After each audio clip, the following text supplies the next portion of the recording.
తిరువడిగళే శరణం. ఈరోజు 20వ పాసురం యొక్క భావాన్ని చెప్పుకుందామండి.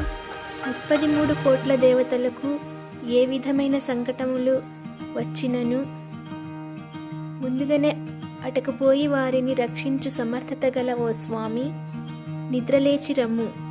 ఆశ్రితులను రక్షించుటకై వారి విరోధులను దునుమాడు బలాఢ్యుడా, ఆశ్రిత రక్షక ఓ బలశాలి, శత్రువులకే అతి దుఃఖమునిచ్చే నిర్మలుడా, నిద్ర నుండి మేల్కొను స్వామి అని స్తుతిస్తూ, మేల్కొల్పినను స్వామి మేల్కొనకుండుట చూచి జగన్నాటక సూత్రధారి అయిన ఆ జగన్నాథుని మేల్కొల్పుమని నీలాదేవిని ప్రార్థిస్తున్నారు గోపికలు. బంగారు కలసముల వంటి ప్రవజ్జయమును, దొండపండు వంటి అధరములను, సన్నని నడుమును కది అతిలోక సుందరముగా విరాజిల్లుచున్న నీలాదేవి. గోపికలంతా కలిసి నీలాదేవిని ప్రార్థిస్తున్నారండి. స్వామిని మేల్కొల్పమని నీలాదేవిని అర్థిస్తున్నారు ఈ పాసురంలో. ఇదండి ఈ పాసురం యొక్క భావము. మరో పాసురంతో మళ్ళీ కలుసుకుందాం.